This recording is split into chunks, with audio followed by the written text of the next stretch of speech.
Bamwita Ama-G The Black, umuhanzi ukomeye hano mu Rwanda dore ko yabiretse.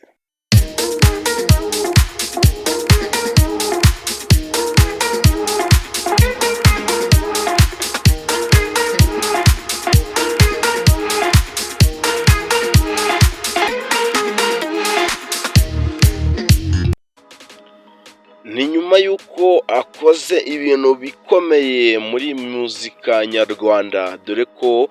yakoze performance ahantu henshi hatandukanye. Biragoye ko utaba uzi Ama-G The Black kuko yatangiye umuziki zamani, ariko abasha kuba yagenda agabanyukamo gake gake, agenda asohora ingoma gake gake, birangira abashije kuba twavuga ko ari nko gushwekera, ariko si uko biri, dore ko Ama-G The Black yagiye avuga ibintu byatumye ava mu muziki nyarwanda. Yabashije kuba yabivuga ubwo yari ari kuganira na Irene Murindahabi, ndetse n'ibindi binyamakuru byinshi bigiye bitandukanye. Yabashije kuba yabivuga, agenda avuga ati muzika nyarwanda, ati harimo amashari menshi, ati uba usanga umuntu agukoresha, ati aho kugira aguhe inyungu ugasanga ari kukuriraho, ugasanga nta kintu weho ubonamo. Ati rero, ati ubwo rero muzika nyarwanda izakomeza ijye ku rwego rwo hasi igihe abazamutse cyangwa se abateye imbere babasha kuba badukandamiza. Agenda atanga urugero ati nko kuri Papa Cyangwe ubwo aherutse gukora igitaramo, ati mwabonye ibyamubayeho, ati dore ko bamufatiriye telefone ye, yabashije kuba atishyuye abakoze aho hantu, ati kandi ko bamubwiraga ko bazamuhera sale ubuntu. Agenda avuga ati atuze umuntu ukugurisha amamininwa, ati umuntu uguha ibishyimbo ariko akakugurisha amamininwa 5,000,000, ati uwo muntu ni mubaya cyane, ati dore ko utatwara ibishyimbo n'amamininwa, ati uwo n'ubundi aba yakwemeje. Ariko hagati aho Ama-G The Black dore ko yagiye abwira Bruce Melody, amuha agasopu, amubwira ati bubu bwa mbere n'ubwa nyuma, ati rekeraho, ati wowe uko wifuza uko naba ndi, ati ntabyakunda, ati njyewe ndi umuntu wakoze kandi nkizigama,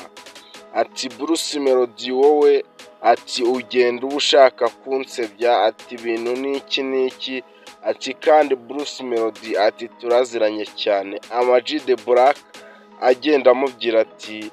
n'ubundi wowe wahoze uri hasi yanjye, ati ibyo utazi ubyirengagiza, ati rero nimba uba ushaka kugira ngo nje munsi y'ibirenge byawe,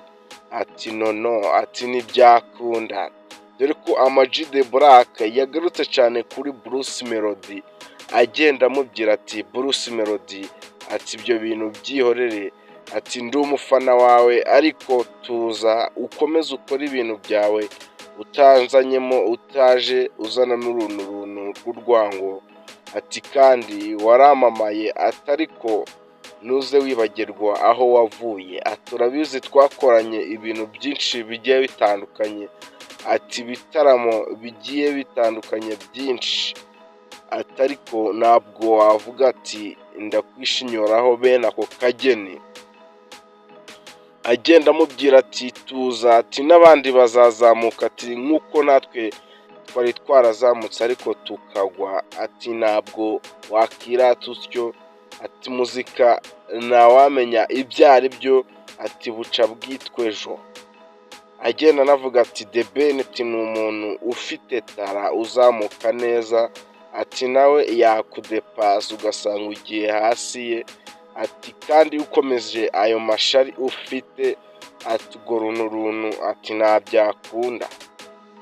Nk'uko yagiye abivuga rero, yabashije kuba yavuga ati mu muziki nyarwanda nta kintu kirimo, niyo mpamvu we yigiriye mu bworozi bw'inkoko, dore ko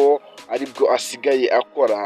agenda avuga ati nje mfite inkoko 800, ati nizo nitaho, ati ku munsi zirya inote y'135,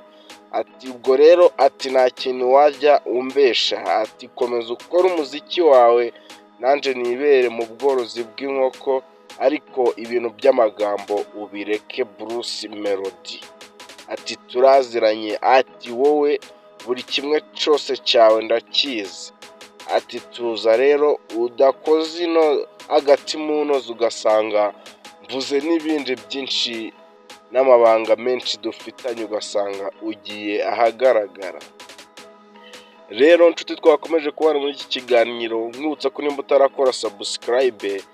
yikore kugira ngo ibindi biganiro byiza tuza tubagezaho biza bibageraho ku gihe. Mwari kumwe na Benjamin, ndabashimiye, Imana ibarinde, ndabakunda cyane, ciao ciao.